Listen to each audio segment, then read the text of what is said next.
London, England on Halloween was a city of contrasts. The vibrant modern skyline glittered against the ancient imposing silhouette of the Tower of London. This formidable fortress, steeped in nearly a millennium of royal intrigue, bloody executions, and infamous imprisonment, was renowned as one of the most haunted sites in Britain.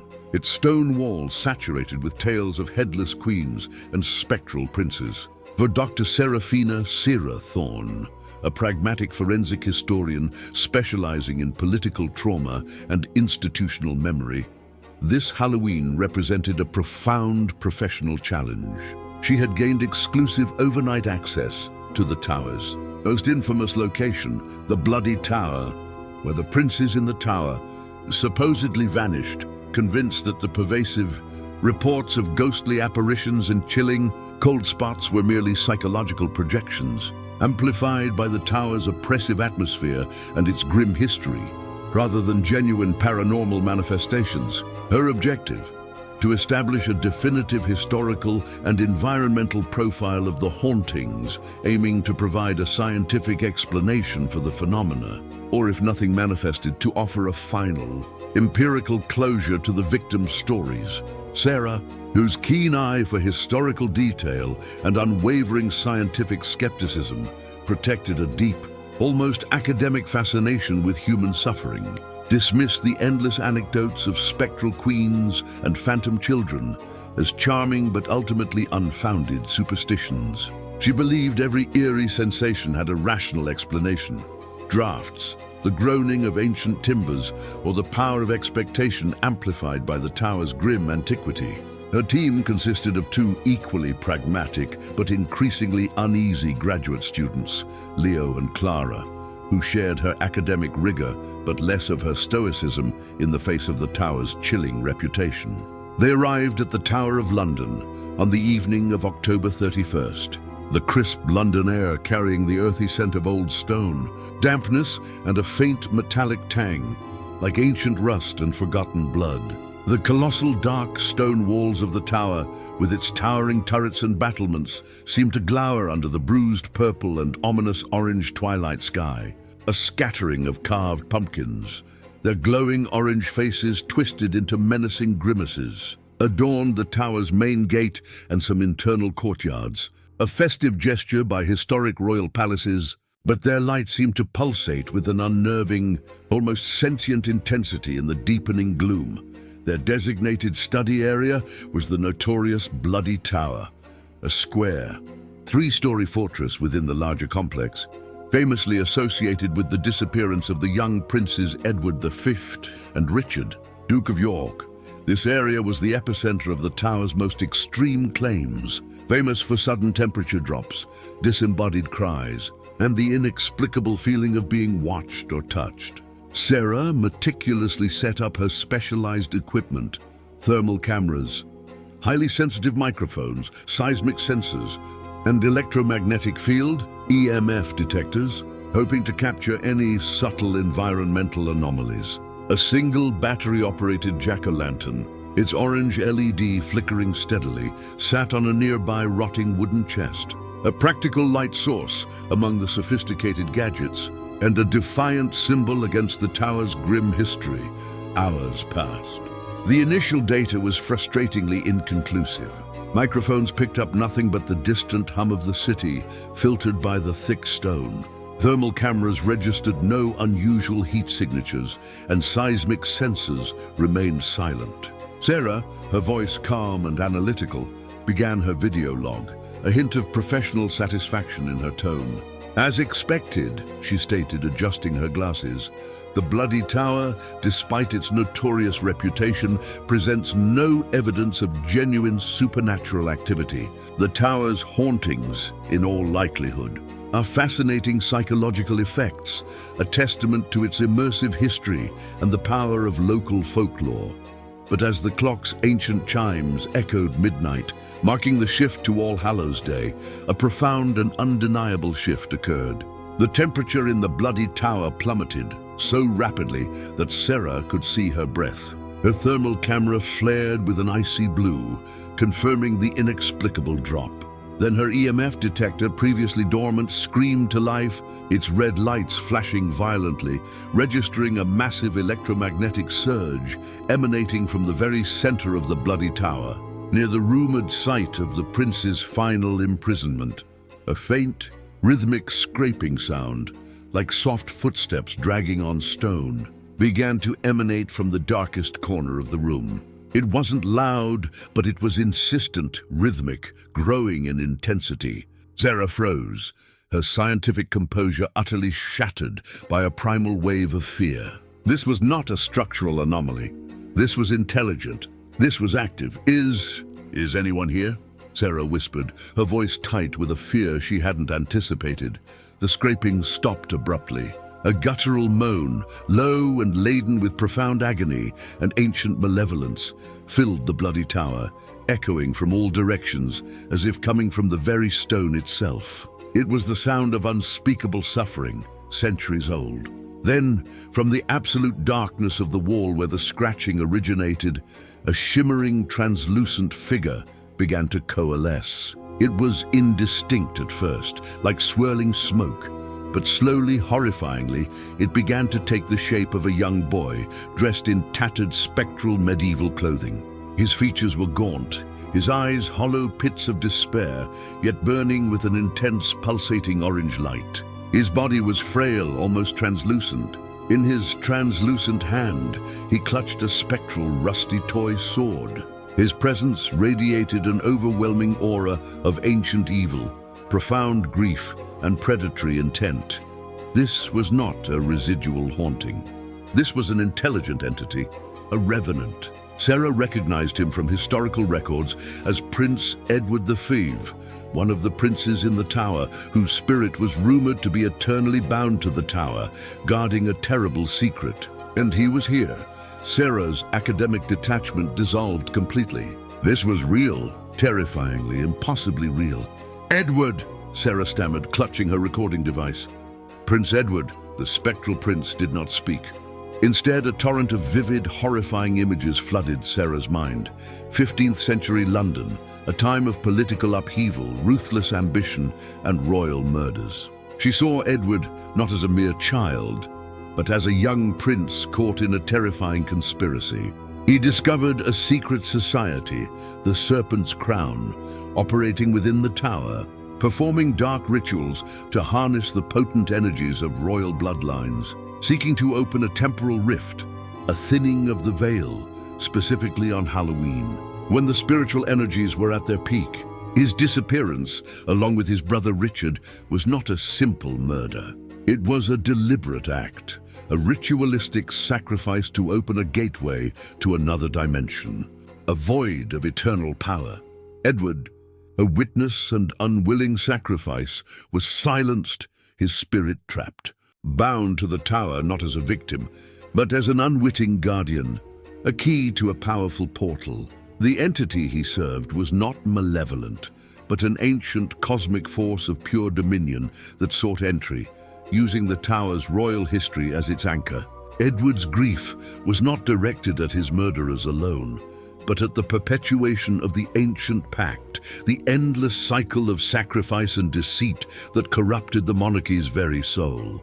The pumpkins outside, Sera realized, were not just festive. They were unintended beacons, their orange glow mirroring Edward's tormented eyes. Drawing the entity's attention to the surface, the images clarified a horrifying truth. The Tower of London was not just haunted. It was a cosmic anchor, a prison, and a gateway.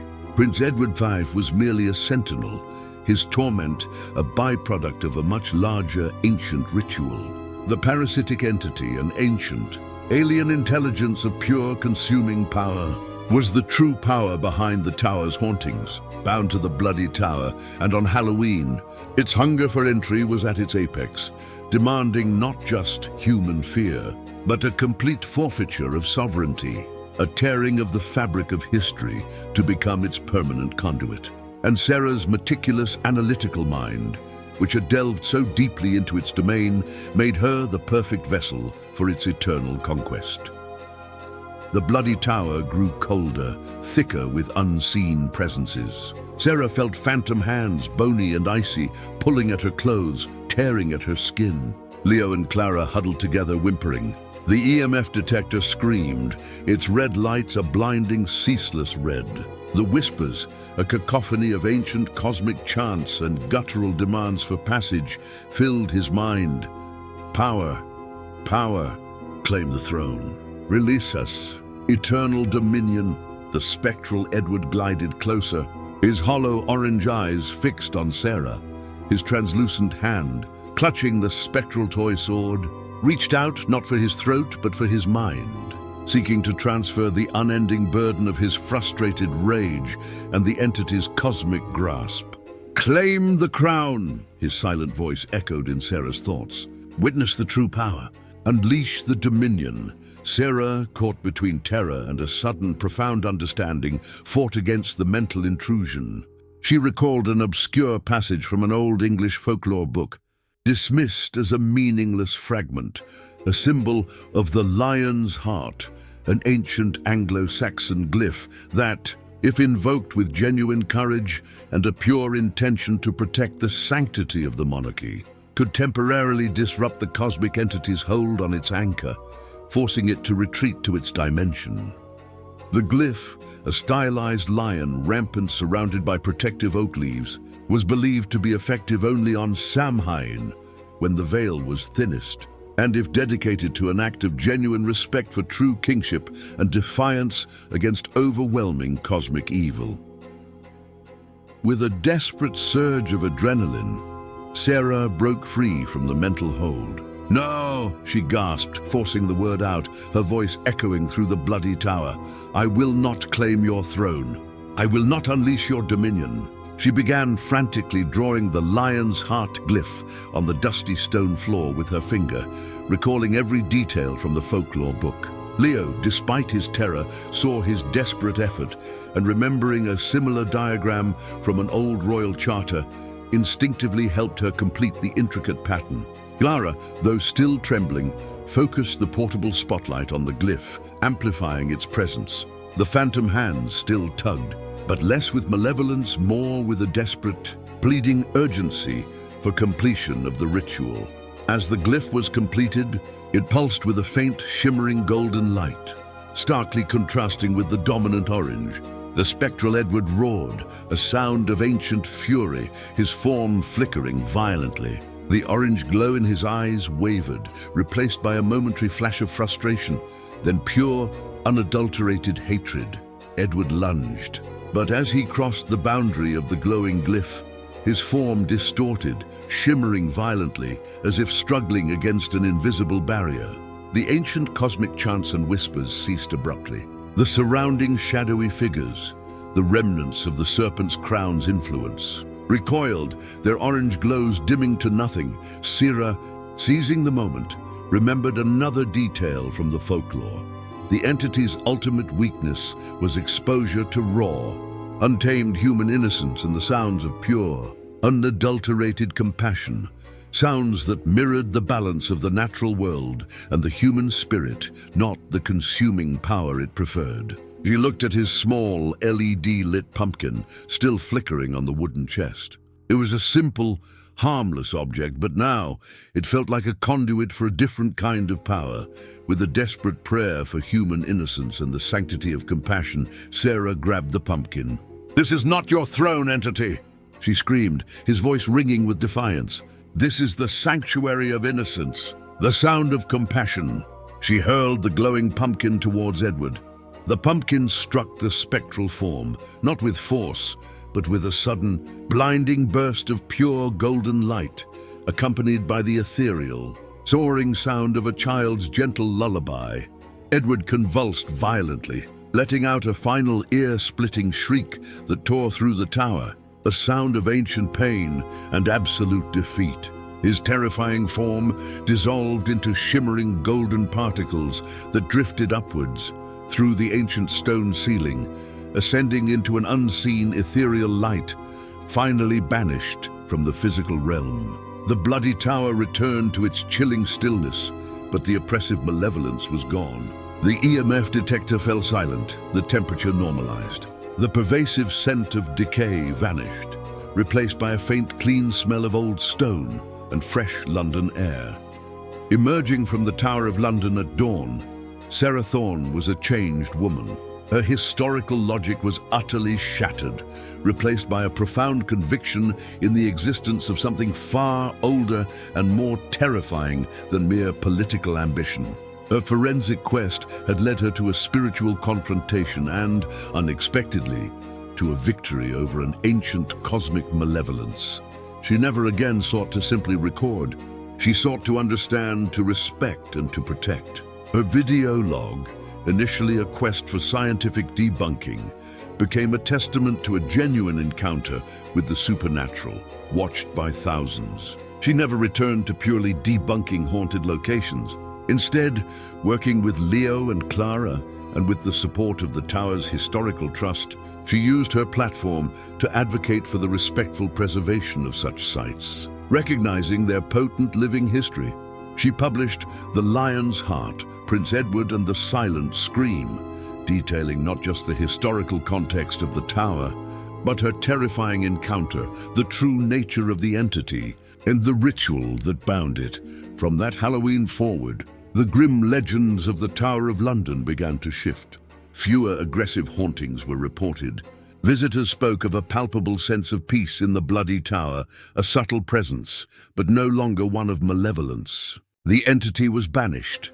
Edward's spirit finally found its release. And Dr. Sera Thorne, the once cynical forensic historian, became an unlikely guardian of London's spectral history, ensuring that on every Halloween, the chilling tale of the Tower of London was remembered, not as a mere historical curiosity, but as a poignant narrative of ancient evil, confronted and finally, a hard-won peace. The jack-o'-lantern outside the Tower of London became a permanent fixture, always lit, a silent vigil against the shadows. Its orange glow a beacon of hope for the ancient walls and the silent scream within.